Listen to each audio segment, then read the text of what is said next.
What's up everybody, today I'm going to be showing you this really good OP Warlock build that is very good for endgame. In this video you're not going to be really seeing endgame clips in the background, it's going to be 1550 Legend, and right now I'm just doing the Guardian games. But I mean Legend is still 1550, which is kind of endgame, but it's not fully endgame like Grandmasters. But this build is very good for Grandmasters, I definitely recommend it. And I just wanted to say, go hit that big red subscribe button down below, it would be greatly appreciated. And let's get on with this video. So for this build, obviously, you're going to be running Stasis because this is a Stasis build. And then for the gloves, you're going to be running the Osmiomancy gloves. This is what makes you have 2 cold snap grenades, which you can then obviously have 2 turrets with those 2 cold snap grenades. For the guns, I'm running Witherhoard because Witherhoard does a lot of DPS and it's really good for ad clearing. So it's like a mix in between. And I'm running Funnel Web because this is like the best SMG in my opinion. If you want to run the new SMG, go ahead. That's also a really good option. And then run whatever legendary rocket launcher is the best for you. This is my best one in my opinion. This is my favorite, so I run this one.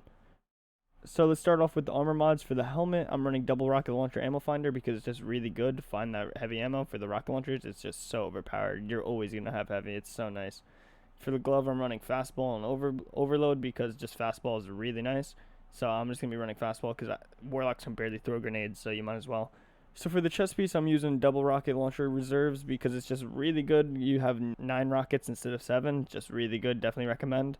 And then for the boots, I'm wearing rocket launcher scavengers. So you get 2 or 3 heavy per brick rather than 1. And then I'm also using grenade launcher scavenger just so I can stay up on my Witherhoard ammo because that's a really good DPS weapon that I'm using. For the bond, I always just say use what you really want to run. I'm using the metal bond at the moment because it's Guardian games, obviously. But run whatever you want, obviously. This is all up to you for the bond. And for the weapons, it's all up to you. You can really run whatever you want in really whatever situation you need. I just find the Witherhoard is just a really good in-between of ads in DPS versus boss because you're absolutely loading the boss with DPS with the Witherhoard because of like the 5,000 damage per second. Plus when you have the Catalyst, it's auto-loading holster. And then when you also have an auto-loading holster legendary rocket launcher, you can just be constantly shooting him with this and then switching back and forth between your DPS weapons. And in my opinion, it's the best DPS in the game other than Izanagi's Catalyst with the rocket launcher. The Izanagi's is, again, another good choice if you want to just go full out on DPS for boss. If you guys already have a bunch of ad clearers, you're good. But I definitely recommend Witherhoard. It's very good. For attribute distribution, I go a lot recovery, obviously, because that's my stat. That's Warlock, so you always want recovery on a Warlock.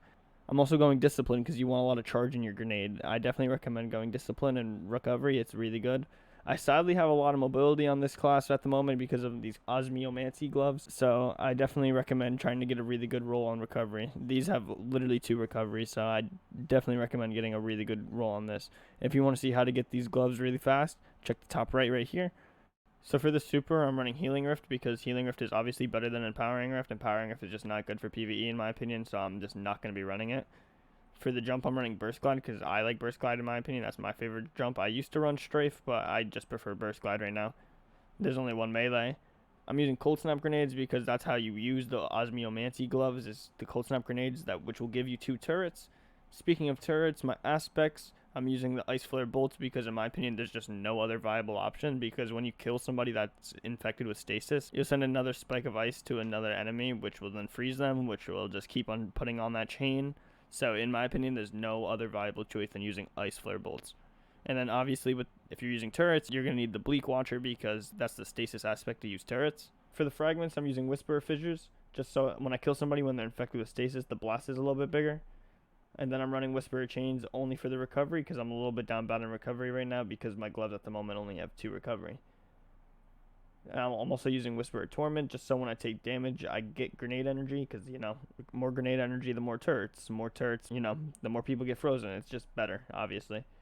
And then I'm also using Whisperer Refraction just so when I kill somebody I get more class ability energy for my Rift. It's just going to be very nice. Thank you everyone for watching this video. Please like, comment, and subscribe. I would definitely appreciate that. If you look in the top right here, definitely go do that right now. I definitely recommend checking that video out. It'll greatly help your character out if you do that. And enjoy the rest of your day, everyone. And goodbye.